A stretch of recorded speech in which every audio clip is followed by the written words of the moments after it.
365 days in a row on Tinder as a woman. Who would do that? Apparently, you're looking at him. That's the Tinder Project, and on this channel, you're going to see the first episode right here live. Well, about half of the first episode, that is. So enjoy the first half of the first podcast, and if you like it, head over to the Tinder Project channel and subscribe over there. The link is in the description.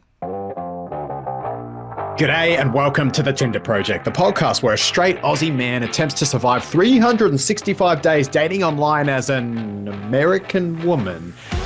I'm your host, Mark Rosenfeld, Australia's dating coach for women. I'm here with my sidekick, self-love coach, Teal Elizabeth, and together we have one mission: to make meeting good men fun and easy for you. Let's give it a whirl. Can I survive 365 straight days dating online as a woman? Why on earth would I want to do that? And who would be crazy enough to join me in the journey? Welcome to the Tinder Project. You would. There she is, giving a big wave. Welcome to the Tinder Project. This is Australia's dating coach, Mark Rosenfeld, bringing men and women back together. And I'm here with Teal Elizabeth, feminine energy and self-love coach, who has been wild enough to join me, to volunteer to join me in this journey. Teal, it is my pleasure to have you here for episode number 1. Thank you for joining me. Thank you, Rose. I just called you Rose. Thank you, Mark. I'll be a Rose to you, Teal. Teal has a lovely, lovely podcast voice that you guys are going to get to listen to for many episodes here today. But you're probably wondering, before we even get into introductions, why am I here? What's the point of this project, Mark? I've been listening for 63 seconds now. I want to know what's going on. Well, I'm going to share what's going on.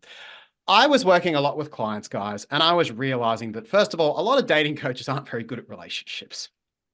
Unfortunately, they're good at dating, but they don't know how to keep a relationship. Second, I realized a lot of relationship coaches who may have great relationships haven't dated in a very long time. So they can be a little out of touch.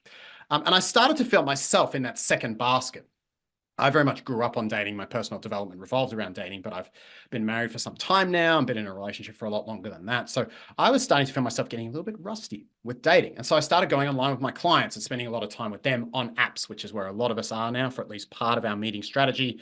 And I realized that essentially there was a way to beat the apps. I realized through specific things that you do and actions you take, mindsets you have, paradigms you embody, and identities that you take on, it was a lot easier to meet men than what I see most of the women who are coming to me thinking that it is. And I can tell you, I don't know about you, Teal, but probably the number one presenting complaint that I hear from clients is, Mark, I'm just not meeting good men. And you and I talk about different patterns and things that can be going on underneath that. But for many of you who might be listening, and certainly for clients that come to us, that's the number one thing, is I'm not meeting good men. So I said, bugger it, I'm going to solve that problem forever for my clients. And so I thought, you know what if I could do it in an interesting way that you guys can follow along? And I said, well, I'm going on the apps anyway, sometimes as my clients, and sometimes I'm doing it as Sam, my wife, with test accounts. What if I challenge myself to do it for a full fucking year straight? You're wild. Am I wild or just stupid? Is that just a bad life decision? Well, I guess, yeah, well, I'm going to hold reserve judgment for now. You're going to reserve judgment. Okay. What's the point of this? Well, first of all, I hate how people don't see dating as fun anymore. That makes me sad. Dating is so much fun, especially when done right. And there can be so much personal growth there, even if you're not necessarily meeting your husband or wife. So that's number one. Number two, I'm seeing men and women getting more and more polarized, more and more pulled apart. And the apps are making everything worse, and the apps are not going anywhere. So I really want to bring men and women back together. That's a big part of my messages, or my message rather. And third, I do love the growth in the process. And I used to think the only growth possible was meeting people out and about. And I've realized that the apps actually present a unique environment. As I say, they're not going anywhere. I'd probably get rid of them if I could wave a magic wand, but they're not going anywhere. They're driving men and women further apart. So I thought, well, you guys can follow along my little journey, being a woman online. I'm going to do it for 365 straight days, or at least I'm going to set that challenge for myself while you all listen and watch. And we're going to learn how to do it. We're going to learn how to make it fun. We're going to learn how to have empathy for each other again. We're going to learn dating etiquette along the way. Teal and I are going to have lots of fascinating chats about all aspects of dating. And Teal will probably question me on many, many things that I do throughout the journey. So that's the point of the project. That's why I'm here. That's the purpose of it.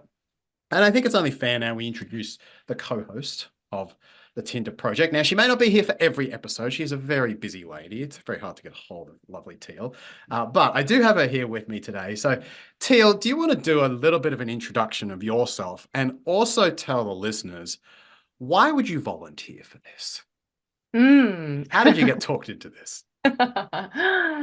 Well, welcome. Thank you, Mark. My name is Teal Elizabeth. I'm the founder and CEO of Relax into Love Coaching, and I help ambitious, driven women to learn how to relax into love, both with themselves and with a relationship and a partnership. And I had my own journey of challenges in relationships. I have very much been that go-getter, independent, badass, kind of A-type masculine energy driver woman. And for the majority of my life, I was just checking the boxes on my life, career, friends, house, all that stuff. But for some reason, I could not check the box on love and relationships. And it really drove me crazy. And no matter what I did to lean in and make that goal happen, it just blew up in my face. And so much so that I literally call it now the hook and fizzle, where I literally got in this pattern where I would hook men in with this allure of being this fun, independent go-getter. And then a few weeks or a few months into dating me, they would just fizzle away or dump me on the spot. And it really started to mess with my self-esteem and just my self-worth. And I was just starting to wonder, like, what is going on that I can't seem to get a man to stick around?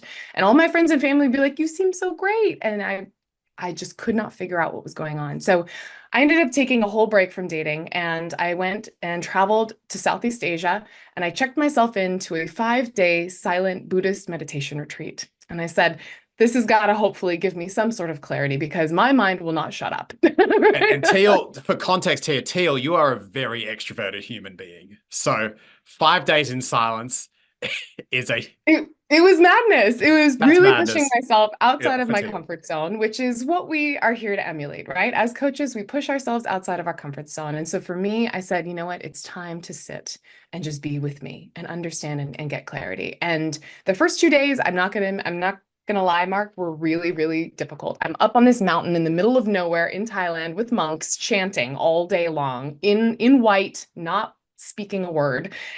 And for the first 2 days, I was just literally in my head. Why am I here? What am I doing? This is stupid. When's my next meal? When can I leave? I need to get back to work. What is this?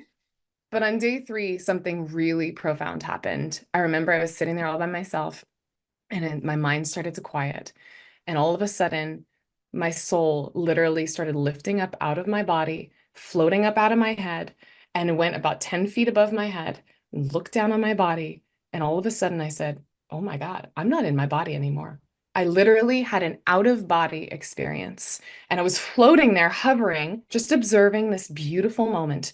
And then I just zoomed back down into my body to make sure I hadn't died. Like most people, when they have this kind of experience, they have a near-death experience, right? They were in a coma. I was not in a coma. I literally was just able to have that experience and have this deep, profound awakening and profound experience that helped me understand the energetics of the soul on such a deeper level than I could ever learn in a textbook. And I remember coming back to the United States, getting back into the corporate world, dating again, but it was like all the fog had lifted, and everything that I brought into all my interactions with everyone and with dating came from this deeply energetic place. And it shifted everything. It shifted the opportunities that came for me. It shifted how men received me. And next thing I know, I met my now husband. We've been together for 10 years. And it's just been such a profound experience. And I ended up leading and building out my company that I call Relax into Love Coaching, because I want to help women have that same kind of experience without going to the monks. And I was going to say, yeah, this podcast is sponsored by 5-day monk retreats where you're not allowed to talk. Teal runs those now. But it gave me such a deeper understanding of just the energetics of relationships that I now talk about and teach my clients, and how to really step into that beautiful feminine energy that men can feel and sense. It's all the stuff that is the unsaid things. It's the stuff that's not in the mind, but really coming from our energy of our spirit. And that's what I help women come back home to within themselves. I really love that. And I almost feel, Teal, you are, we both obviously have crossover. You work with women in dating. I work with women on personal development. But I do feel there's this sort of, what's the word? a step by step where you almost work with the women to get them really centered and there with themselves.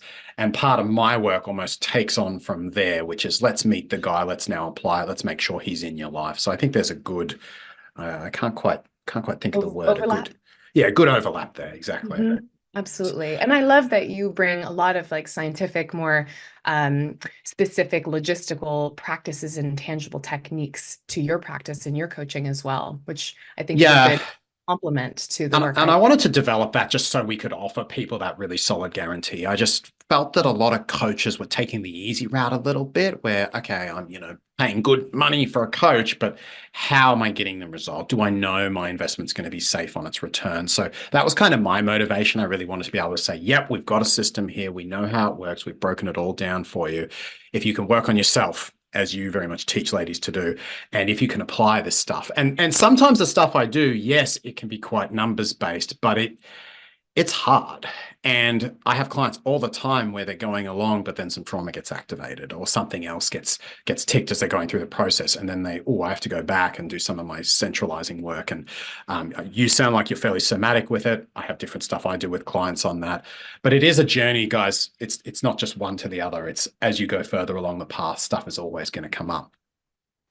Which is actually a good segue into my own journey because Teal, your big step out of the comfort zone was monks and 5 days of silence, leading to an out of body of experience. Mine was nightclubs and stripping.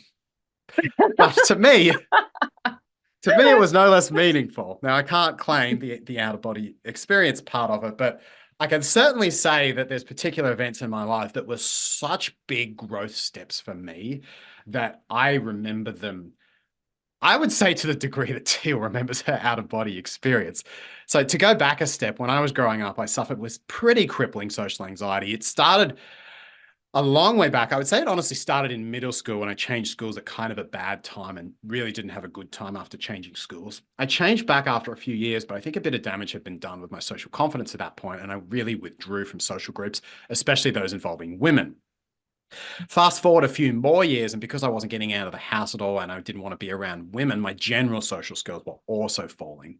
And I started to do a few things to help it out. I got a job and then I moved in with some roommates. I even moved into a college campus, figuring that if I'm around people, that would probably solve it.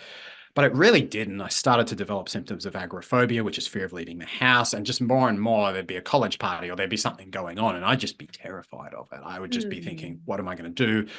Do I take the train 2 hours back to see my parents this weekend? Use that as an excuse? Well, I can't go to my parents every weekend. Is there something else I can do as an excuse? It got really debilitating. And I'm sure anyone who's had any kind of agoraphobia can relate. So it got to the point, it was like November one year, and I said, this is getting ridiculous. None of these sort of passive fixes are doing much. I need a really active fix. And it just happened that I was starting veterinary school the next year to become a veterinarian. And I thought, you know what? Vet school is one of those things, it's hard to get into, but once you're in, it's hard to get out. Like to get fired. It's like a government job, right? It's like if you get it, it's kind of hard to lose it. So I was studying to be I was about to start studying to be a veterinarian, but I thought, if I was ever going to kind of flunk out of school without entirely flunking out, but if I was ever going to go from an A student to a C minus student, this was the best time to do it. So I said, instead of working academically this year, I'm going to work socially. And so I set this goal to go out every second night to basically wherever scared me the most for 365 straight days. And I realized that, well, wherever scared me the most is pretty much nightclubs, because in terms of socializing, it doesn't get much more overwhelming, more overstimulating, more hard to meet people, more intimidating women than that. So January 1st, or it might have been 2nd, I can't remember if I did the first day or not, but January 1st or 2nd that year, I went out for the first time, and I actually took the train that I would usually take to my parents. I remember sitting there on this train being like, fuck, I want to get off. No, sorry, I want to stay on the train. I don't want to get off the train. I don't want to get off. But I got off the damn train and went to a nightclub and tried to meet some people there. And it went horribly, as you would expect, but it went. And that was what mattered. So for about the first 50 nights, which was 100 calendar days, it was pretty bad. I didn't have much social skills, didn't know how to meet people. And I'd spend every day basically dreading, oh my God, I have to go out tonight. Oh my God, to get to 8:39 at night, and I'd be tired and be thinking, I've got to leave here by 10. Hopefully I can get meet enough. I had to meet my quota each night. So I had to meet 8 to 12 groups of people each night. So if I can get my quota done by 1 a.m., I'll be home by 2 and then, repeat tomorrow or Wednesday. So Poor thing. I'm just it was imagining. a rough time, but it was Oh, kind of funny because I really learned at that point that you have to look at your actions, not your results, because there was no validating my results. There was nothing good to find in there. But day after day, I knew I was doing something right because I was so scared and facing it. And eventually, around night 50, things started to turn a little bit. I could start to introduce myself to people. I could meet people. It wasn't awkward and weird all the time. And in fact, sometimes it was actually quite good. I started to get dates out of it. I started to meet women out of it, even make guy friends out of it. And pretty much, I only just made it. I almost missed a couple of nights there because I wasn't doing I would do maybe 3 in a row, then take 3 off, for example. And I just made it by New Year's Eve that year. So I completed that goal and it completely turned my wow. social confidence around. And from there, I started coaching men. I later switched over to women and I needed the new challenge. So that was when stripping came into play. And I thought, you know what? I want a way where I can put myself out there, force myself to build confidence and still be socializing, still be in a social environment. And stripping just ticked all the boxes. I was terrified. And much like your out of body experience at a temple, I can remember every detail of my first stripping show, and all of it was terrifying. That was the first half of the Tinder Project podcast. If you enjoyed it, head over to the Tinder Project. Link is in the description, and we'll be continuing this journey over there. See you in the next video.